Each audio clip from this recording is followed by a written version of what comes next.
Well, good evening, everyone. So this is my first time to Madison. And I have to tell you that when I came here, I assumed I was going to a state capital with a globally renowned university. And then when I saw Jason, he mentioned to me, you know that word, isthmus, right? I can't even pronounce it. And I said to myself, I must have learned what that was in like third grade or something. I know what a peninsula is. I don't know what the hell this other thing is. And then he took me to the top of the Capitol, and I look out, and I'm like, this place is stunningly beautiful. So obviously, you've all kept it secret. You don't want anyone coming here. You don't want more congestion. You don't want all the externalities of growth. You've done a very good job. Guess what? They're coming. So a lot of what I'm going to talk about tonight is how you deal with growth and how you deal with it really from the bottom up, right? In a way where cities and your metropolitan areas are leading the charge. So let me start with this. Everything has changed. Demographic transformation, economic restructuring, climate, the sort of pressures on social mobility. I can go down the list, technological innovation. We're living in this period which just feels fast-paced. Now, maybe that's just because we're all wired and connected more than we should be, and our kids are even more wired and connected. But the way we think about the result of this is this. There's an enormous amount of economic insecurity and social anxiety in the world, particularly in the United States and Europe. And what we wake up every day thinking about is the rise of populism. Whether it's the election of Trump, or whether it's Brexit in the UK, or whether it's the rise of the alt-right in Sweden, this is what we basically are fed daily. What I want to convince you of is that there's another structural shift in the world. That we may actually wake up in the morning and just, hear what the president tweeted. What really matters are some long-term shifts, which are diminishing the role and importance of the nation state and elevating the role and importance of the city-state. There's really two parallel orders in the world today. The nation-state is a relatively recent phenomenon, actually, in the world. A couple hundred years old, really. United Nations, even less so. The city-state, however, is ancient. And cities matter more than any time before in the modern era because the spatial geography of innovation has become very concentrated in the world.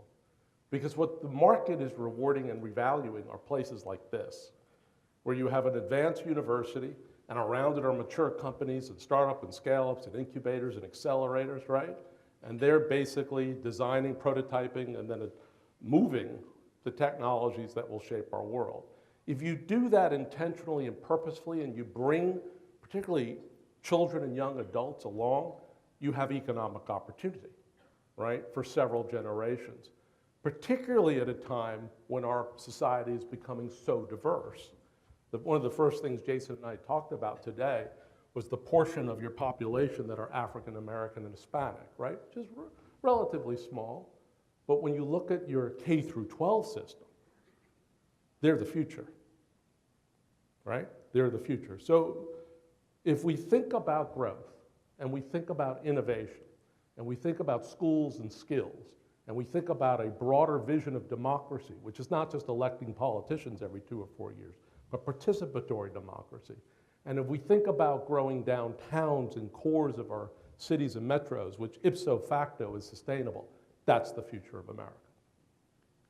Now, in the 20th century, power and problem solving was something we would think about top-down, national government, and led by specialized agencies.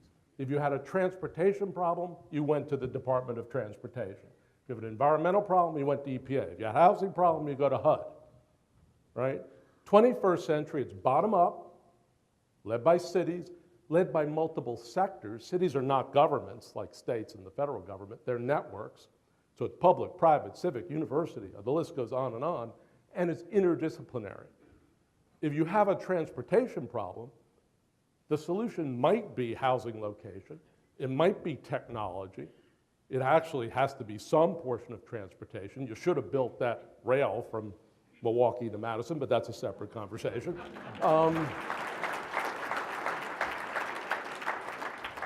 Bottom line, the 21st century, you will build that rail with value captured in this city in Milwaukee. Don't wait for the state government anymore, and definitely don't wait for the feds. There's a different kind of problem solving in the world today. It is led by cities, because cities are the centers and the engines of national economies and global trade and investment. That's what new localism is. It's basically saying that we have a philosophy and practice of problem solving that's bottom up rather than top down. And if we want to take any of the challenges that we have in the country today or at the local level, let's try to rethink how to solve problems without waiting for quote unquote higher levels of government. Let's figure out how to do it ourselves. Let's do the math. Whether it's around education of young kids, whether it's around transportation, whether it's around other issues that we face. Now, if you're in a city world, what you think about are norms and models, right? If you're in a national world, what you think about are laws and rules and legislatures and deliberation.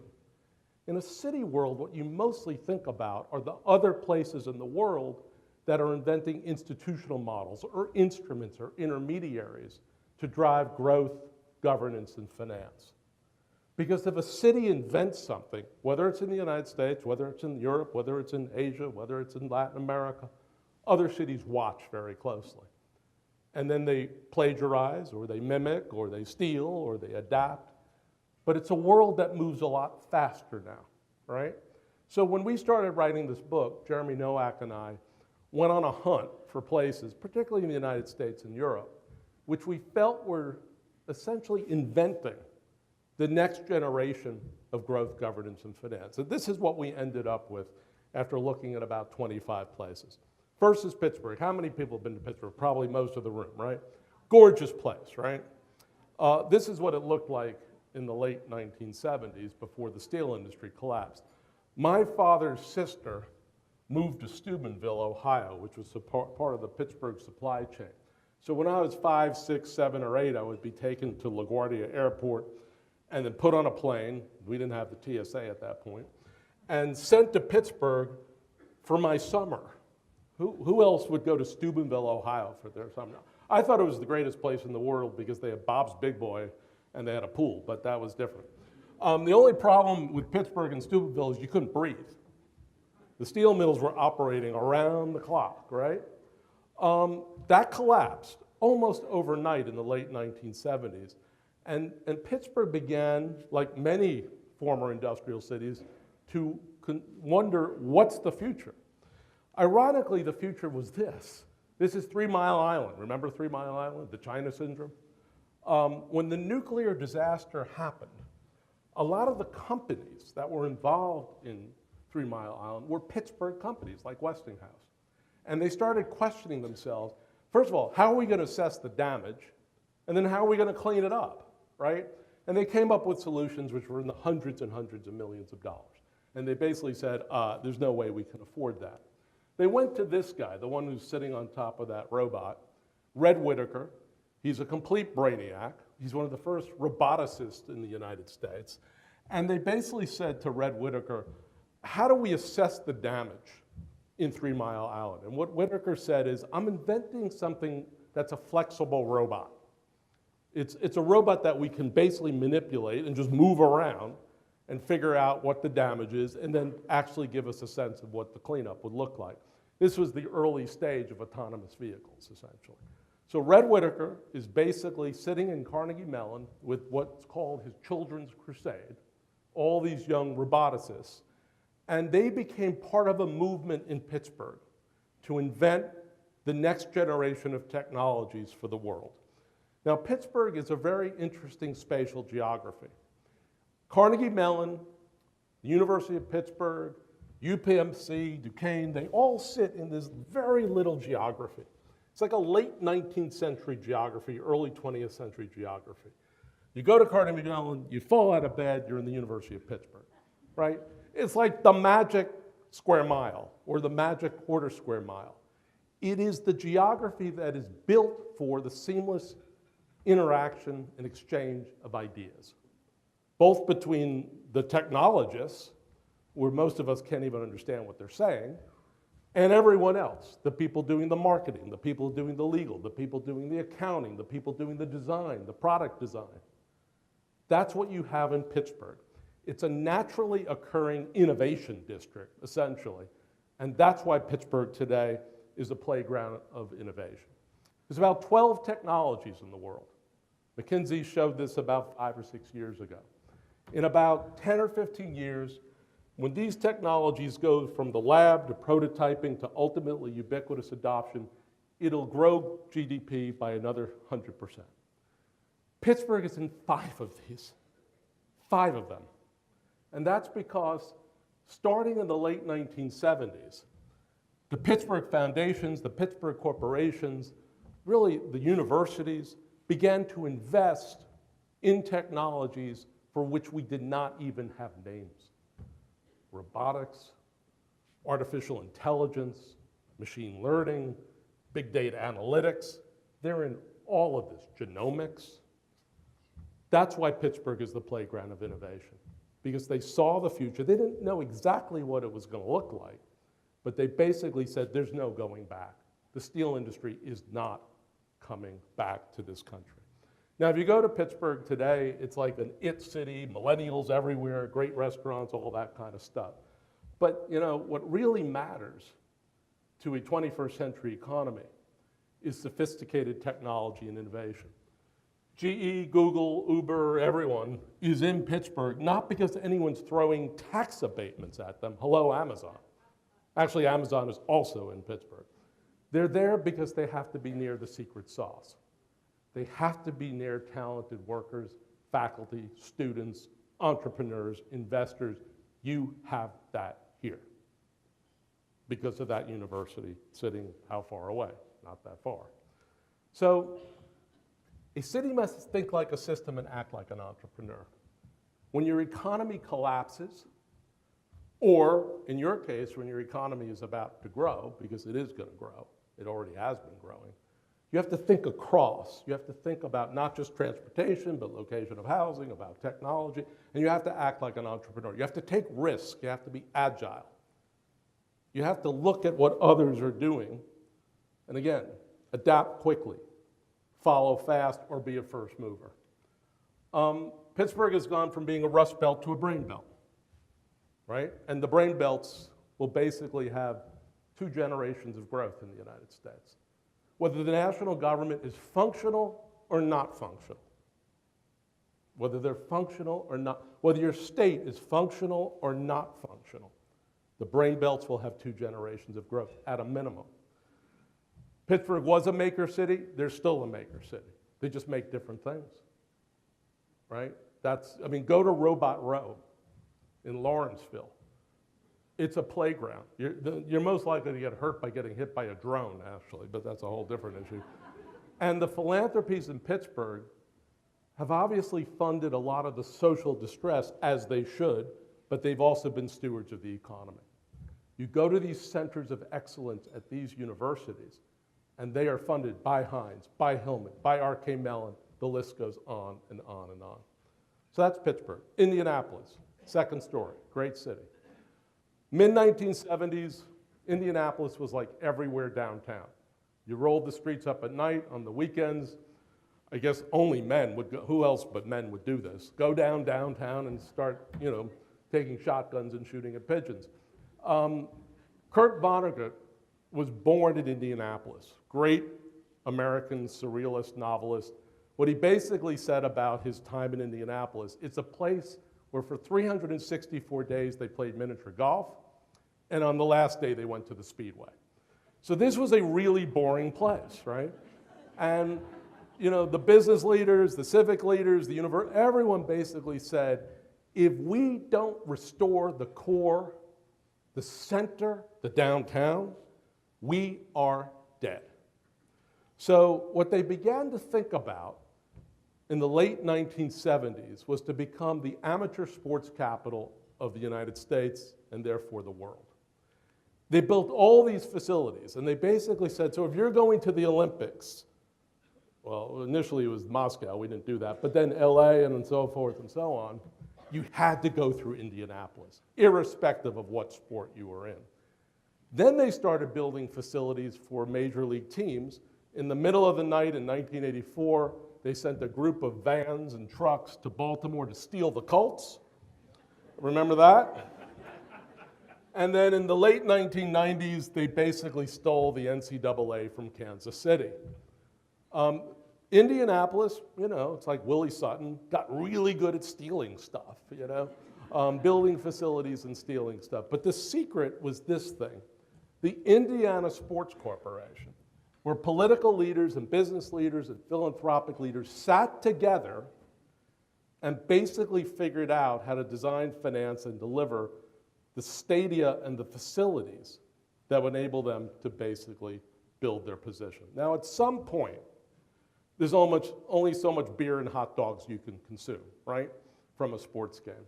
So in the late 90s, they basically decided to go from basketball to biotech.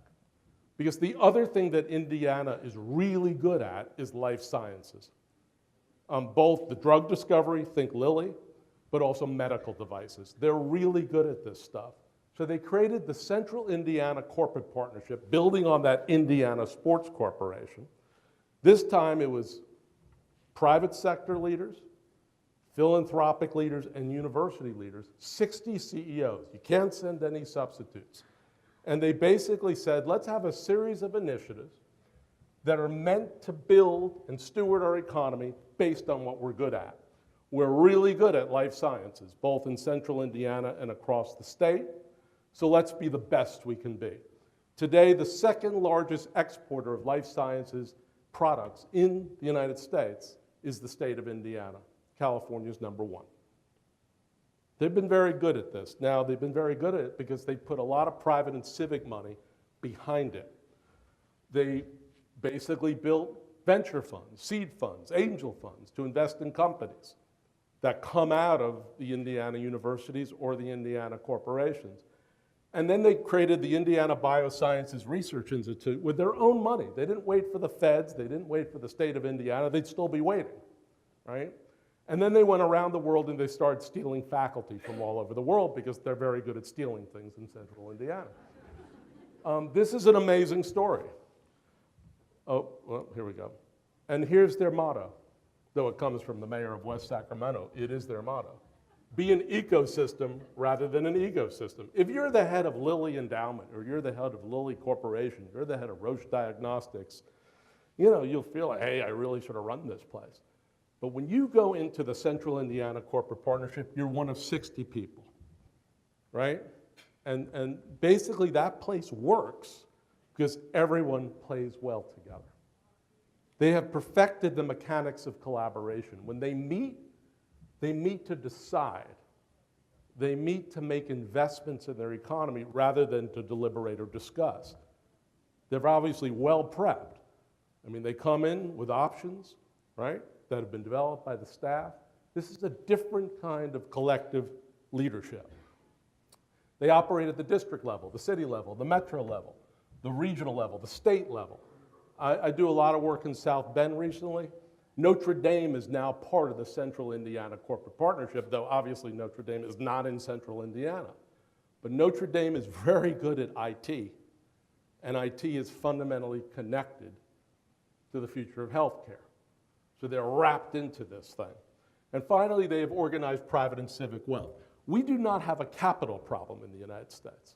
We're swimming in capital. This is the wealthiest country in the world. We have an organizing problem. We haven't harnessed our private and civic wealth to grow and steward our economies for broader good. That's what they're doing in Indianapolis, and they're doing it really well.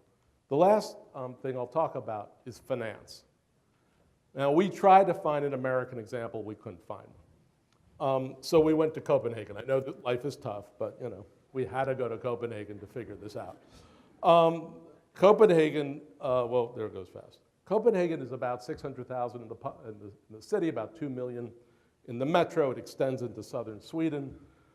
You know, we think about the Danes as like just a crazy bunch of cyclists, really, because nearly 50% bike to work or school. I mean, it's dangerous when you're there. I mean, I've never biked in Copenhagen because I'm just not good enough, you know. And a 5-year-old will go faster than I will, so, you know. Power has been radically decentralized in Denmark. Radically decentralized. I mean, Denmark in the US is like a cartoon. They just tax everyone and, you know, it's free this and free that. Actually, most of the power is local in Denmark. It's been pushed down to the cities and to the metropolitan areas. Now, 30 years ago, Copenhagen was flat on its back. It looked like an American metro, actually.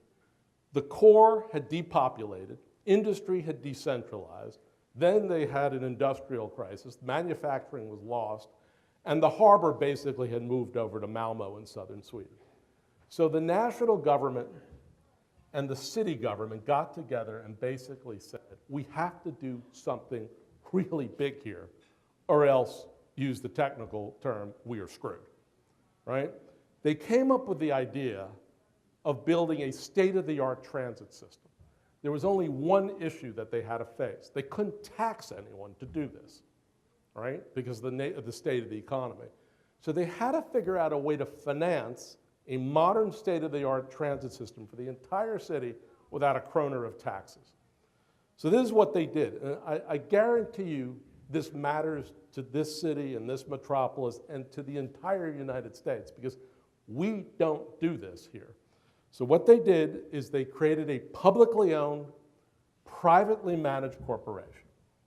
Publicly owned, privately managed. In the US, we think about public-private as a transaction, right? The deal. What they think about is the institution, right? They then gave this publicly owned, privately managed corporation, the City Port and Development Corporation, all the land between the airport and the downtown where the military used to practice, right? So it was basically, you know, heathland. And then they took all the land along the harbor. It's a vast harbor if you've ever been to Copenhagen. And they transferred all those public assets, mostly land, some buildings, to this publicly owned, privately managed corporation. And what it basically, they said to this corporation, we want you to regenerate the core of our city and use the revenues that you generate to service the debt on the citywide transit system. That's how we're going to build the transit system. That's how we're going to finance it. We're going to finance it from land sales and land leases. In the US, what we mostly do when we figure out what we own as a government is we sell it fast to usually make up a budget deficit that year, right? They were thinking in a different way. They were thinking in the long term. Well, if you go to Copenhagen today and you don't get on a bike, you can take a gorgeous transit system, right? I mean, it's incredible. And of course, no one in Copenhagen actually thinks about, hey, who financed this thing? If they did think about it, they would say, you know, we never got taxed for this. This is just, you know, some kind of Christmas comes early in Denmark or something. But what they figured out from the public, private, and civic sector is they're not there for the quick fix. They're there for the long haul. And this place, like all American cities and metros, have to think about infrastructure.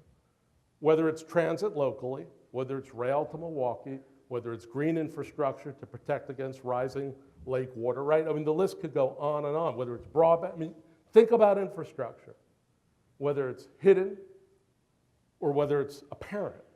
How do you finance it, right? They figured out a way to do it. Now, the key lessons from Copenhagen is first and foremost transparency. In the United States, when we think about cities, we think about what they owe. Usually pension liabilities, healthcare liability, because we tend to think of cities like as governments.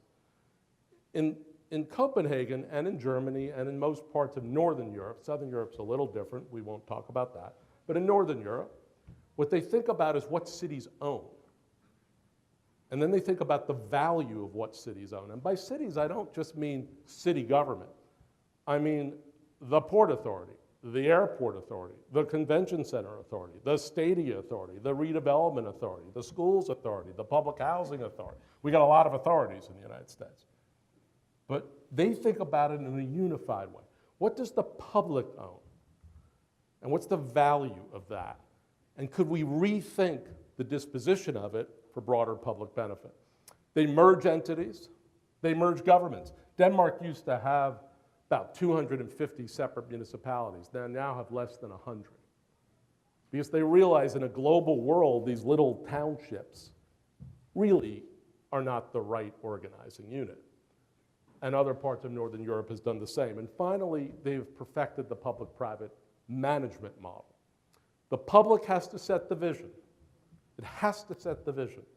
But at the end of the day, you have to insulate transactions from the political process. So let's just take New York for a second, right? New York City, it's the wealthiest city in the world, right? Just to repair the subway system right now will cost $110 billion, which is a little bit of money. Now, the New York, New Jersey Port Authority is run by the governors of New York and New Jersey. It's like a political patronage system, essentially. Remember when Chris Christie blocked all the traffic going across the bridge? That was a minor problem. But that's how we run the New York, New Jersey Port Authority. Imagine if the New York, New Jersey Port Authority was run by the Copenhagen City and Port Development Corporation. I guarantee you it would generate tens of billions of dollars, which could then be used to service the debt to repair the New York City subway system.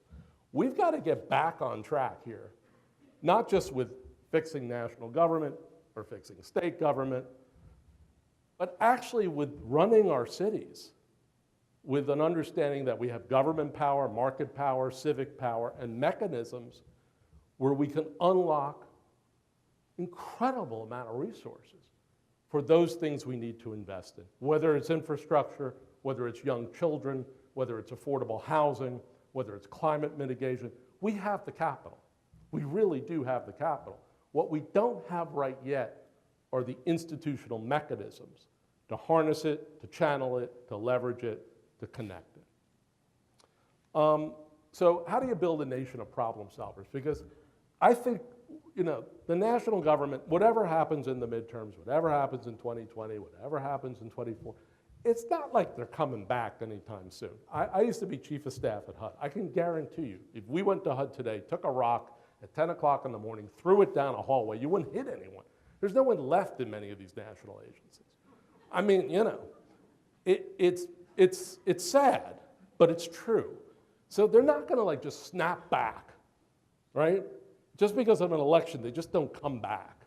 It's going to take a while to rebuild any kind of purposeful, intentional, evidence-driven, data-rich national government.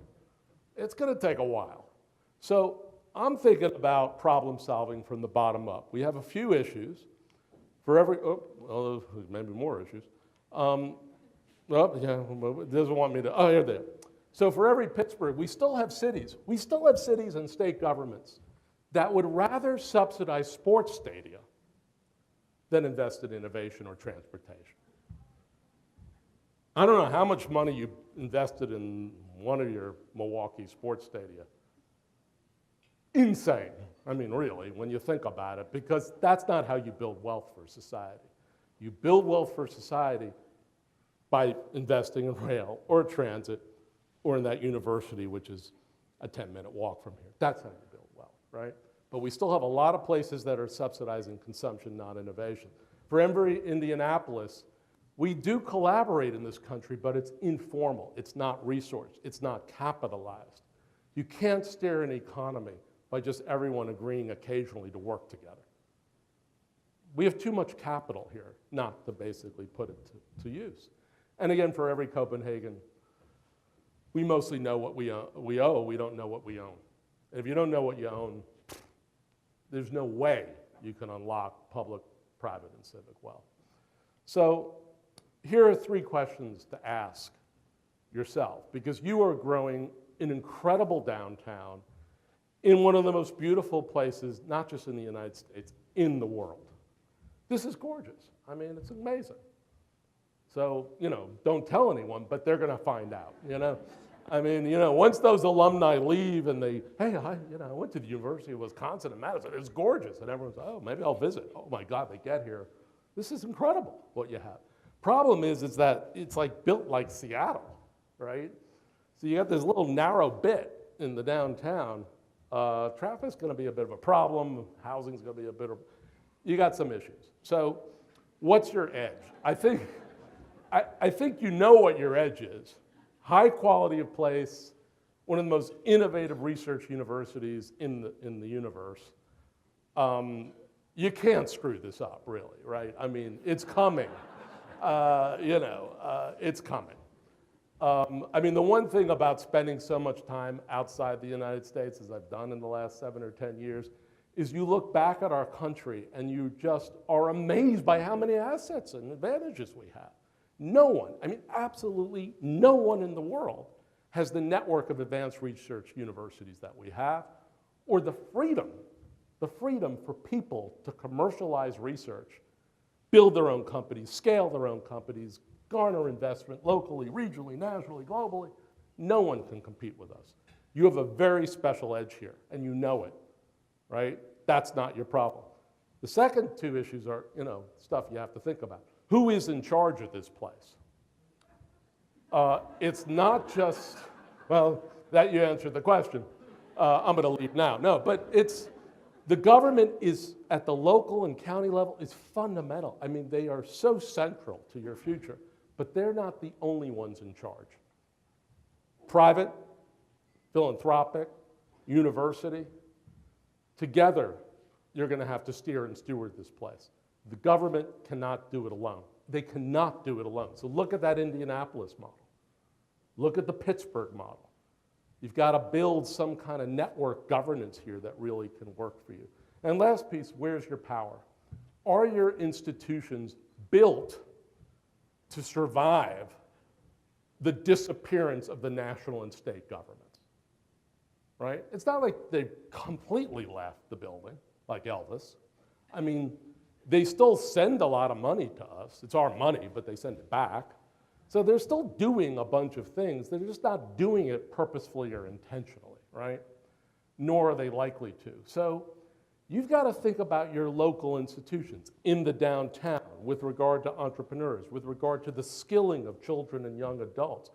Do you have the right institutions? When you look in the US, when you look outside the US, are your institutions up to the task, right? I mean, this is a global city. It's relatively small in a metro that's relatively small. Actually, when you think about it, your metro is like the size of Copenhagen as a city. But you have such a powerful university. I mean, such a powerful platform that you're going to basically be able, like Pittsburgh, to design some of the technologies, deploy many of the technologies, really create that kind of innovative growth, which if you're intentional about it, can be inclusive and sustainable. So I think this is a test case, right? I think we're in a period which is an inflection point. We'll look back at this 25 or 50 years from now and ask ourselves, did we build the institutions? Did we build the leadership? Did we build the financing mechanisms where we could basically grow a shared prosperity for our people when our national government went on the ultimate frolic and detour, and same with many of the states, right? I mean, this is what the new localism is about. I think, we were all brought up, people my age, to believe in the hierarchy of power, right? You grew up thinking, we have a president, we have a Congress, we have a Supreme Court, and they're somehow like in charge, right? That's over. The people in this room, you are in charge of the future of Madison. You're in the charge of the future of this county, of this metropolis, and your actions over the next 3 to 5 to 10 years are really going to set the course, not for just the talented workers and the innovative companies, but all those people who live here who really do need the help and support and guidance to become productive citizens in this country. So thank you very much, and become the vanguard of new localism. People.